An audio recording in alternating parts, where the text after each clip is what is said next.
Yes, రండి రండిరా. Cinema release అయింది. కన్నప్ప సినిమా అద్భుతం, అద్భుతోహ్య అని చెప్పొచ్చు. ప్రభాస్ గారు ముందుండి నడిపించారా అని చాలామంది అంటున్నారు.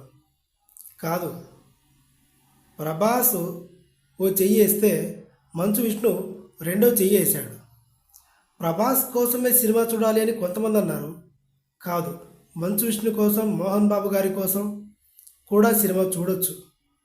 ఇప్పుడు సినిమాలో ప్లస్లేంటి మైనస్లేంటి అని చెప్పాలి అనుకుంటే మైనస్లు కుచుబీ నహి. మైనస్లే ఇల్లే, మొత్తం ప్లస్లే. సినిమా విషయానికి వస్తే సినిమా ఫస్ట్ హాఫ్ మొత్తం తిన్నడు ఎవరు, తిన్నడు దేవుడిని నమ్మడు, తిన్నడు బ్యాక్గ్రౌండ్ ఏంటి, Tinnadu love story, Tinnadu family, ఇలా ఇంట్రొడక్షన్ టైప్లో ఫస్ట్ హాఫ్ అంతా సాగిపోతుంది. తిన్నడు క్యారెక్టర్ మంచు విష్ణు. మంచు విష్ణు పర్ఫార్మెన్స్ చూస్తే మొన్నటిదాకా నేను బకాసం పంతులు అంటూ ఎగతాళి చేసేవాని కదా. తప్పు. మంచు విష్ణువర్ధన్ బాబు తన నటనతో అదరగొట్టాడు. కలెక్షన్ కింగ్ కొడుకు కలెక్షన్ ప్రిన్స్ అనేలాగా పర్ఫామ్ చేశాడు. నిజంగా నేను ఒక్క రూపాయి కూడా తీసుకోలేదు. అయినా సరే నేను ముక్కుచుట్టుగా మాట్లాడతాను. తప్పుంటే తప్పు, తిడతాను. ఎగతాళి చేయాలనుకుంటే ఎగతాళి చేస్తాను. మంచు విష్ణు పర్ఫార్మెన్స్ చాలా చాలా బాగుంది. ఇది ఫస్ట్ హాఫ్.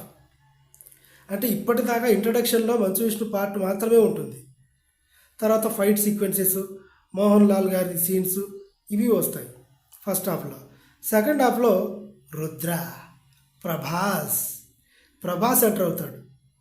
ఇక్కడి నుంచి ఫస్ట్ హాఫ్కి సెకండ్ హాఫ్కి సంబంధమే ఉండదు. అంటే తిన్నడు కాస్త భక్త కన్నప్పగా మారిపోయి ప్రభాస్కి మంచు విష్ణుకి మధ్యలో ఉండే సీన్స్ గూస్ బంప్స్ వస్తాయి. ఎస్, నిజంగా గూస్ బంప్స్ వస్తాయి. అంటే ఒక పేరు ప్రఖ్యాతులు చెందిన ఒక మోహన్ బాబు గారి కొడుకు విష్ణు, బాగా ట్రోల్ అవుతున్న వ్యక్తి, ఒక ఇంటర్నేషనల్ స్టాండర్డ్స్లో క్రేజ్ ఉన్న ఇంకో హీరో ప్రభాస్, ఒక గ్రేట్ ఆర్టిస్టు, ఒక గ్రేట్ ట్రోలరు ఒకే స్క్రీన్ మీద కనిపించి ఆ డైలాగులు, ఫైట్స్, ఆ ఎమోషన్స్ చూస్తుంటే నిజంగానే గూస్ బంప్స్ వస్తాయి అన్న ఉద్దేశంతో చెప్పారు.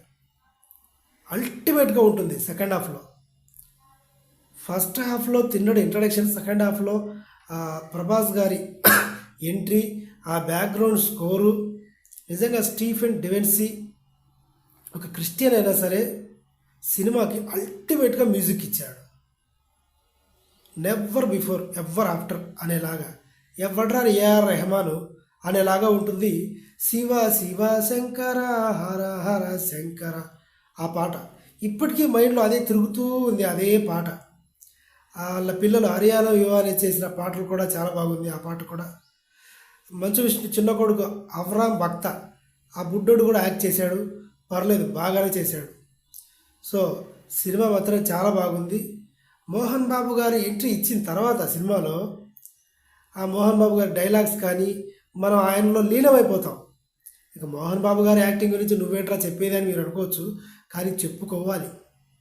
ఏదో అరిస్తే కరుస్తా అనే సినిమాల్లో అలాంటి డైలాగులు చూసిన మనము ఇంత ఎనర్జెటిక్గా, ఇంత పవర్ఫుల్గా మనం ఇంతకుముందు ఎప్పుడూ చూడలేదు. అందుకని చెప్పాల్సి వచ్చింది. సో ఓవరాల్గా అక్షయ్ కుమార్ గారు, కాజల్ గారు, పార్వతీదేవిగా అందరూ 1 to 100 అందరూ the best performance. 0 minus points. Minus points ఏమైనా ఉన్నాయంటే సినిమాలో ఒకటి కూడా దొరకవు. కానీ బయట మంచు విష్ణు చేసే కొంచెం చిన్న చిన్న ఓవర్ యాక్షన్స్, అంటే నాకు టికెట్లు దొరకట్లేదని చెప్పాడు. మంచు విష్ణు సినిమా ప్రొడ్యూసర్ అయితే టికెట్లు దొరకట్లేదా? మోహన్ బాబు గారి ఇంట్లో కింద ఫ్లోర్లో, గ్రౌండ్ ఫ్లోర్లో సినిమా థియేటర్ ఉంది, మీకు తెలుసో లేదు, ఇంట్లోనే చూసుకోవచ్చు. నాకే టికెట్లు దొరకలేదని చెప్తాడు. ఇలాంటి మాటలు మాట్లాడడం వల్ల సినిమాకి కూడా మైనస్ అయ్యే ప్రమాదం ఉంది.